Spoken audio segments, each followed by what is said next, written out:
आखिर औरत का वह कौन सा अंग हर रात बेशर्म होकर दबाने और चूसने से अचानक अपार धन की प्राप्त होने लगती है।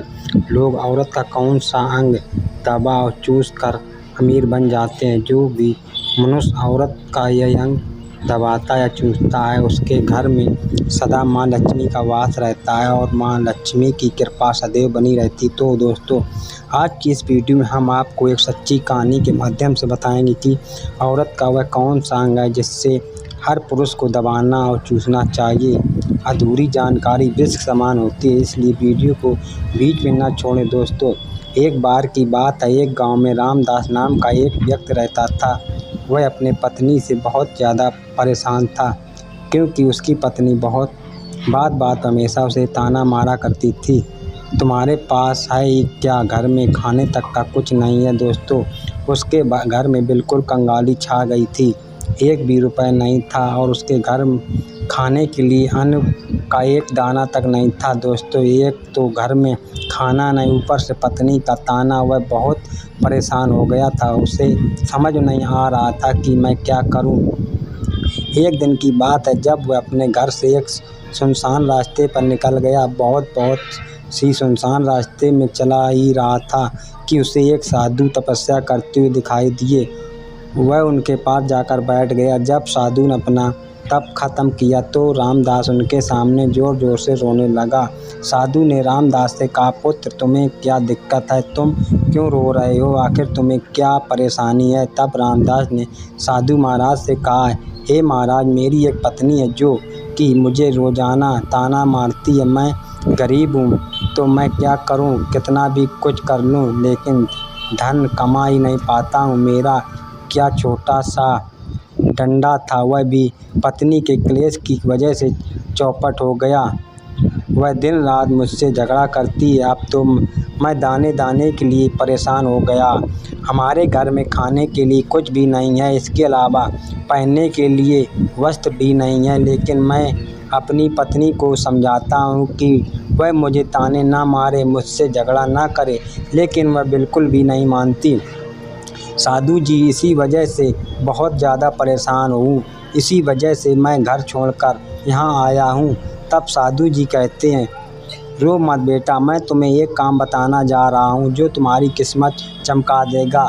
तुम्हें अपनी औरत का सिर्फ यह अंग बेशर्म होकर दबाना और चूस लेना है। अचानक तुम्हारे घर में धन की प्राप्त होने लग जाएगी। तुम देखते ही देखते अमीर बन जाओगे। साधु जी कहते हैं, जो भी पुरुष औरत का यह अंग दबाता है, चूसता है, उसके घर में कभी भी धन की कमी नहीं रहती है और ना ही उसके घर में लड़ाई होती है। वह जो भी व्यापार करता है उसमें हमेशा तरक्की होती है। साधु जी ने कहा, अब मैं तुमको औरत के उन अंगों के बारे में बताना जा रहा हूँ, इसी ध्यान से सुनना और अपने जीवन इस पर गौर करना।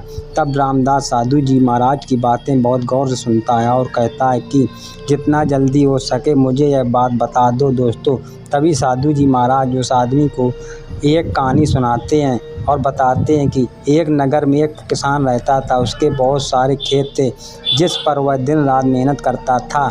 उसके घर में किसान और उसकी पत्नी रहा करते थे।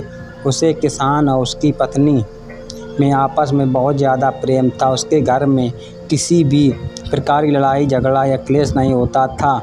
इसी वजह से उसके घर में सदैव महालक्ष्मी का वास रहता था और उसके खेतों में इतनी ज़्यादा पैदावारी होती थी कि वह दिन प्रतिदिन और अमीर होता जा रहा था। उस किसान और उसकी पत्नी में इतना प्रेम था कि आसपास के लोग उन्हें देखकर जला जाया करते थे। धीरे धीरे उसके पूरे गांव के लोग जान गए कि किसान और उसकी पत्नी में बहुत ज़्यादा प्रेम है। धीरे धीरे यह बात उस नगर के राजा तक पहुंच गई। दोस्तों, किसान और उसकी पत्नी की बात जब राजा के पास पहुंचती है तो राजा भी उसके प्रेम की काफ़ी ज़्यादा तारीफ़ करते हुए सभी से बताते हैं कि हमारे नगर में एक किसान और उसकी पत्नी रहती है जिनमें कभी भी लड़ाई झगड़े नहीं होते हैं।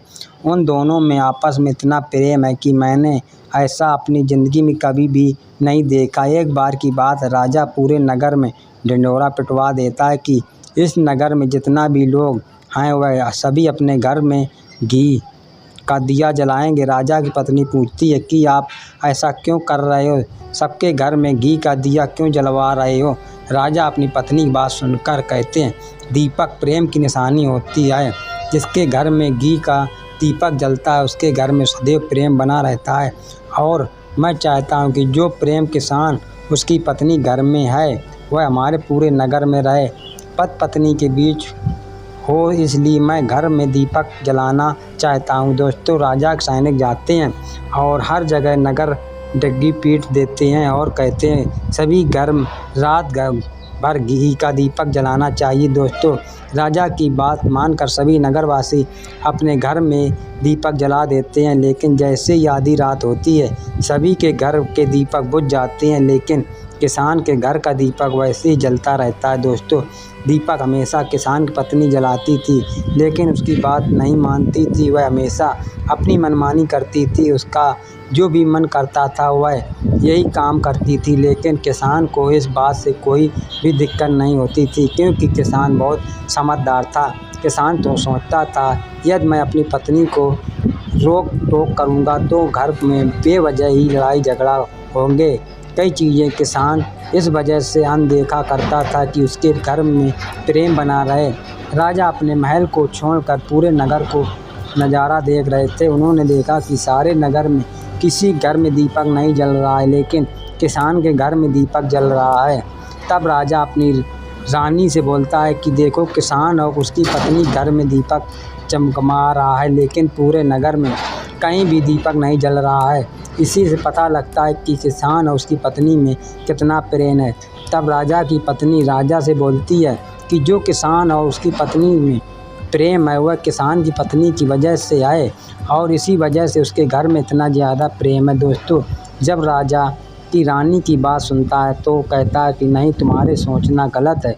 जो प्रेम किसान के घर में है वह उसकी पत्नी की वजह से नहीं है, बल्कि वह किसान की वजह से है। रानी कहती है कि किसान की पत्नी बहुत ज़्यादा समझदार है, आपका सोचना गलत है, और यही वजह है जो कि उनके घर में कभी भी लड़ाई झगड़ा नहीं होता है। राजा कहता है कि किसान समझदार है, और रानी कहती है किसान की पत्नी समझदार है। दोस्तों, इसी तरह से कुछ देर चलता रहा। इसी बात को लेकर राजा और रानी के बीच काफ़ी झगड़ा हो गया। इसके बाद रानी राजा की दाढ़ी उखाड़ ली और राजा ने रानी को उठाकर पटक दिया। इसके बाद राजा कहता है कि हम लोगों को झगड़ा करने की ज़रूरत नहीं है, क्योंकि ना हम किसान और उसकी पत्नी की परीक्षा ले लें। सारा का दूध और पानी का पानी हो जाएगा।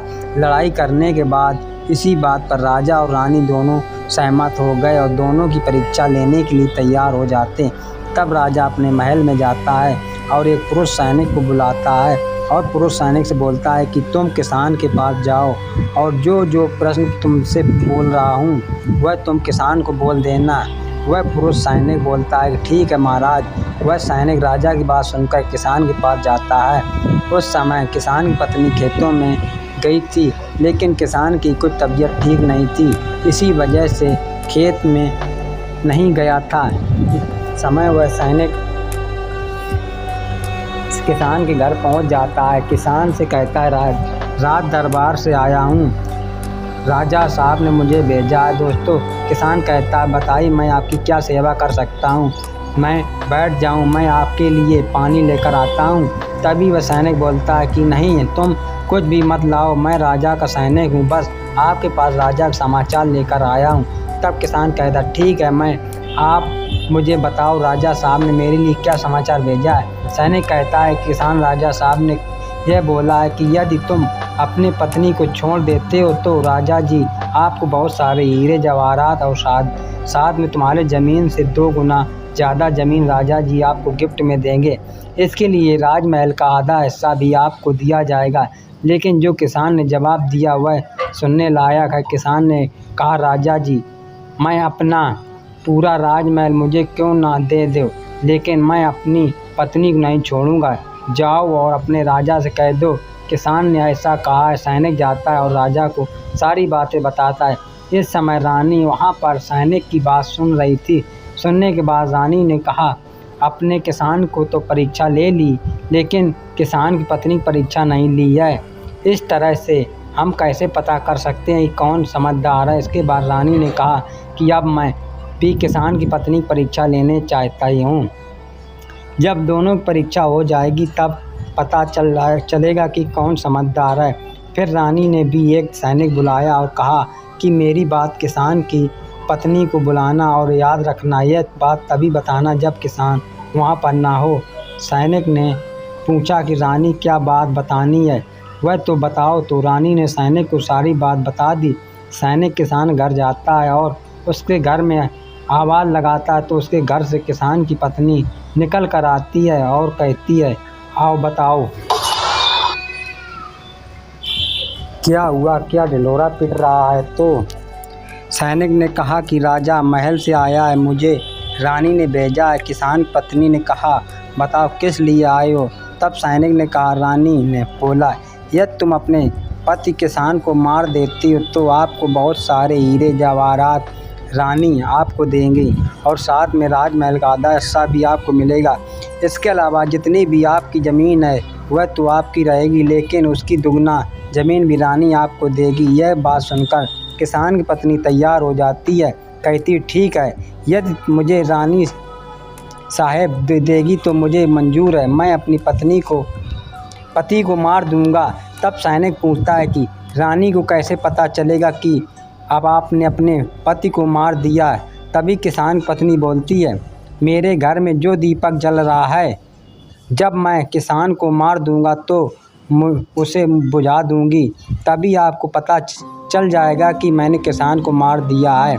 अब सैनिक किसान पत्नी की बात सुनकर राजमहल जाता है और रानी को सारी बात बताता है।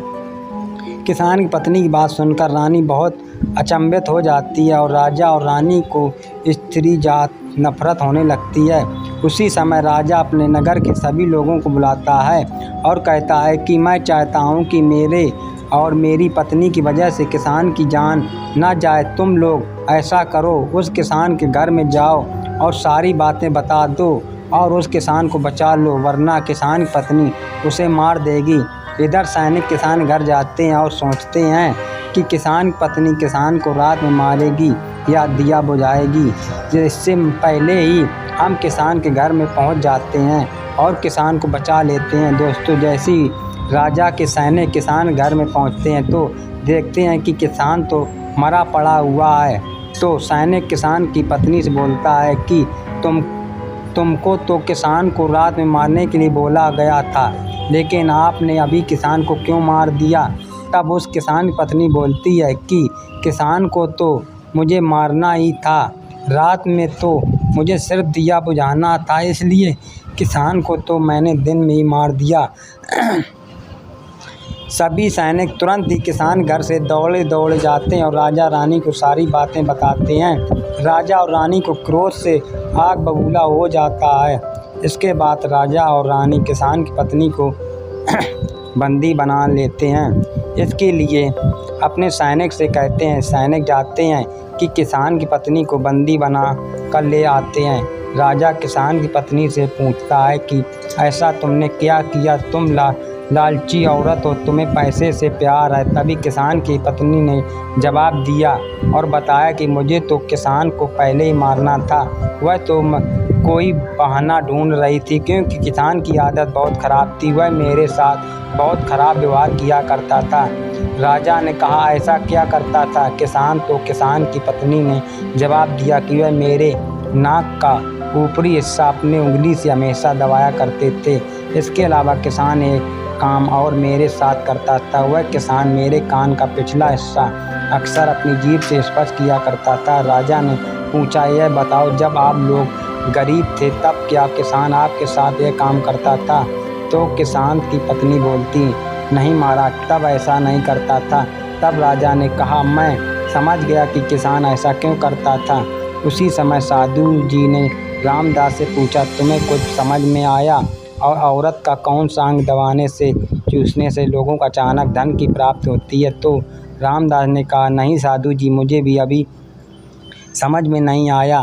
तभी साधु जी कहते, अगर अभी समझ नहीं आया तो फिर से आपको बताता हूँ। किसान अपनी पत्नी के साथ जो पहला काम करता था वह उसके नाक के ऊपर हिस्से को अपनी उंगली को दबाता था।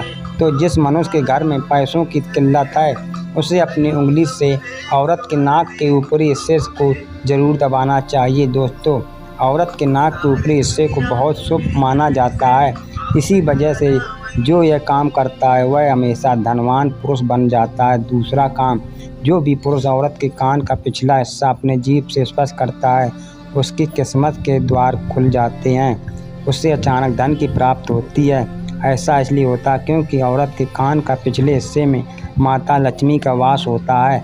जब आप ऐसा करते तो माता लक्ष्मी आपसे प्रसन्न हो जाती है और आपको अपार धन देती है। और अपने एक बात तो जरूर सुनी हुई होगी, औरत माता लक्ष्मी का रूप मानी जाती है। यही वजह इस संसार में जो भी मनुष्य यज्ञ पवित्र काम करता है उसका घर में धन से भर जाता है।